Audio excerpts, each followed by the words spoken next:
Our lives have been taken over by our addiction to Instagram, Facebook, TikTok. Mindlessly scrolling for hours and wasting away our lives, destroying our mental health, our bodies. In recent years, nearly half of all patients that got major plastic surgery made the decision because of social media. Question for you. Shut up, you ugly! And that isn't even the worst of it. It's just one of the 5 problems that, if we ignore it, could kill our society. It's time to look at how social media is ruining us and expose its ugly face. Social media's addictive nature is becoming alarming. Will you get off your phone? Globally, people average 7 hours of screen time per day. Gen Z is up to 9. That's longer than the sleep cycle of an adult. Why is that? Because social media can be more addictive than cigarettes or alcohol and slightly less than cocaine.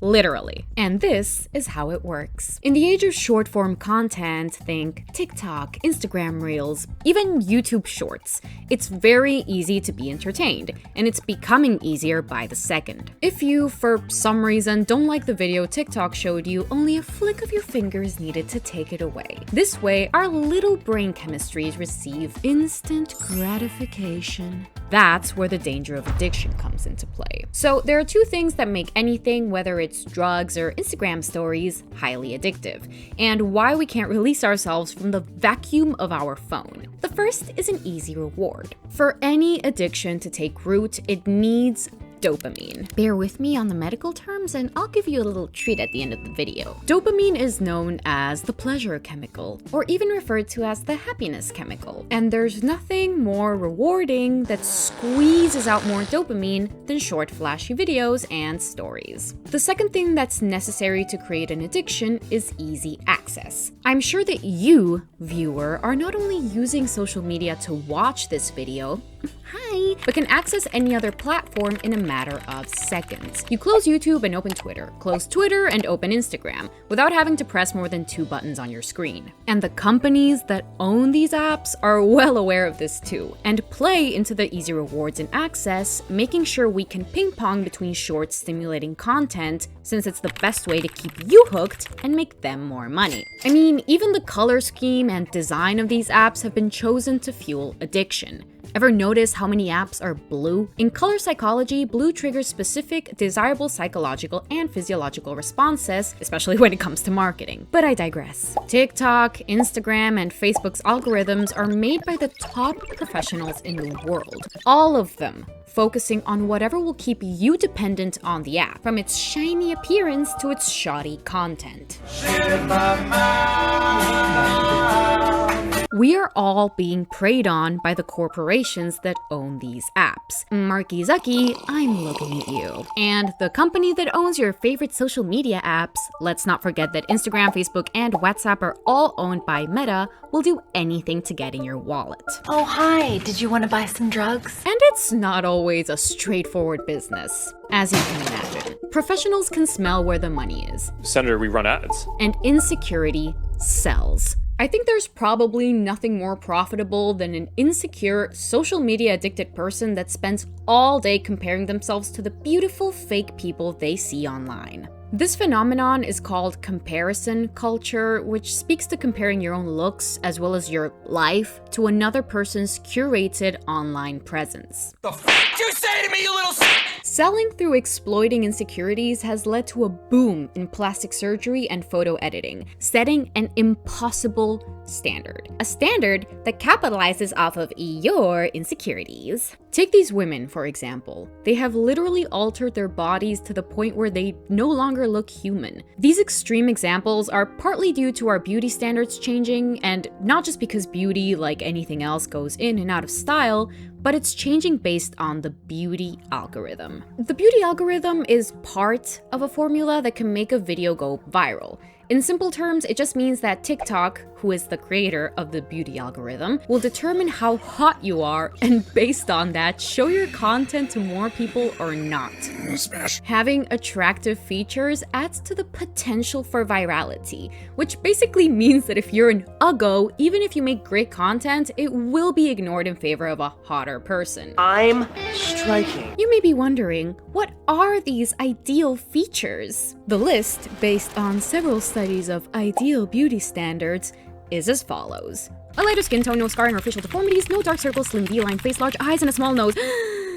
Did you get all of that? Are you feeling good? Cool. You can send that list to your plastic surgeon next time you see him. Boom.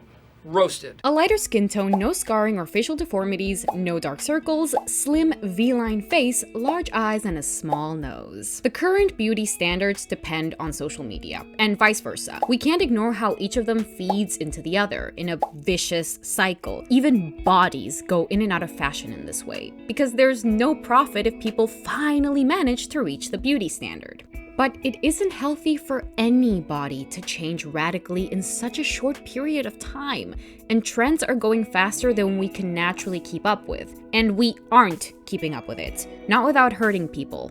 And we are getting hurt. Even if you haven't been influenced into surgically changing your body, that doesn't mean your brain is coming out unscathed. For instance, eating disorder-related treatment has more than doubled among young people in the last 5 years. Hospital visits related to anorexia, which has the highest death rate of any mental illness, has jumped by 130%. And in case it wasn't obvious, dissatisfaction with your body shape is the primary contributing factor to eating disorders in teenagers. It's impossible to ignore how closely related to social media this is, and to how dissatisfied and unhappy comparison culture is making us. Doctors at Akron Children's Hospital say they are seeing a disturbing trend among some young people. But eating disorders aren't the only mental illnesses that have dramatically increased in the last few years. So let's take a step back. The greatest spike in symptoms of mental illness happened in 2011, around the same time social media properly came into the scene. The connection between the two can be steadily seen through the history of social media. But how exactly is it contributing so much to our unhappiness on a deeper level? It has to do with how dopamine, the happy chemical we talked about, works. After we've gotten a reward, seen what excites us, the dopamine levels in our brain naturally decrease. I think that's enough fun for one day. So does our excitement, expectations, and pleasure. The next time we want the same feeling, we'll need more of it to be satisfied. So the first time you see Kardashian booty, your brain might release dopamine and make you feel all nice and fluffy. Oh my god, this is amazing! The next time, it'll already expect the booty, and it won't be as stimulating and interesting as the last time. So you'll naturally eventually want to see pictures of them with a tiny bikini on, then with their clothes off, and then, when that's not enough, Kim's sex. Wait, can I say that on here? Anyway. The point is, every time we expose ourselves to easy dopamine, we slowly lose the capacity to feel real satisfaction. I don't want to play with you anymore. Because we will always need more. Always chase the high of something new and stimulating. This does more damage to our brains than we think. And that's not even mentioning how it messed with our sleep. 81% of people that have an internet addiction suffer from some form of insomnia or sleep apnea. And poor quality of sleep is a widely recognized contributor to emotional distress and psychological disturbances. The demon at the foot of my bed. Hello there. And it's not just the easy pleasures that are being ruined, like our sweet, sweet sleep. Social media is also killing our attention spans and our capacity to socialize, to have meaningful relationships with other people. It's easy to see why and how our attention spans are going to shit. As we start favoring short-form content more and more, our patience for longer media gets smaller and smaller. This is taking forever! On top of that, studies have shown that taking constant breaks from whatever activity we're doing, working, studying, to look at our phones and blow off a little steam by looking at cringe compilations is heavily messing with our ability to concentrate, as well as our productivity. Ugh, not another OnlyFans notification. See what I mean? It's hard to disconnect, since social media has become so present in all our lives. Everyone is online nowadays, and if you're not, it's pretty easy to feel left out even in real life. In a way, social media is ripping apart how real-life societal interaction works. The amount of "we live in a society" jokes that I'm passing up. There are new social cues, new rules to be followed in this online world. 4.48 billion people use social media, making up 93% of all people that have access to the internet. This massive usage means you can truly find ways to spend your life on your phone, to live a double life. But despite the fact that technology can be a good way to connect to people, it is now functioning as a replacement for real-life interaction. Think metaverse girlfriend. Think anime body pillow. Every day, thousands upon thousands of people cross the line from excessive internet usage to addiction. And if you didn't know, using the internet for an average of 12 hours per day is already considered an addiction. That's only 3 hours more than what Gen Z is looking at. It's also because Gen Z are the young generation, and part of their growing up and socialization was more closely related to the internet than any other. I know, I already had a Facebook account when I was 8. We can expect this number to increase with the next generations. Think of like all these iPad kids, increasingly using social media as a replacement for real social activity. But it's not a healthy replacement. And in fact, social media and other forms of technological communication were meant to supplement real-life interaction, since it will always have its limitations. By not socializing in the real world, we're losing the capacity to read body cues, take in implicit information that doesn't translate to the internet. It's making us lose touch with reality more and deepening our social ineptitude. So if your mom says you can't get a girlfriend because of that damn phone, maybe you should pay attention to her. And the online world that works through algorithms and connects you to what you want to see is a poor representation for real life too. It doesn't show the diversity of opinion and experience that one might think, even though we're supposedly more connected than ever. Social media, by way of connecting us with like-minded people, can limit the exposure to diverse perspectives and make groups of people with the same ideology clump together. But hey, what's so wrong about that?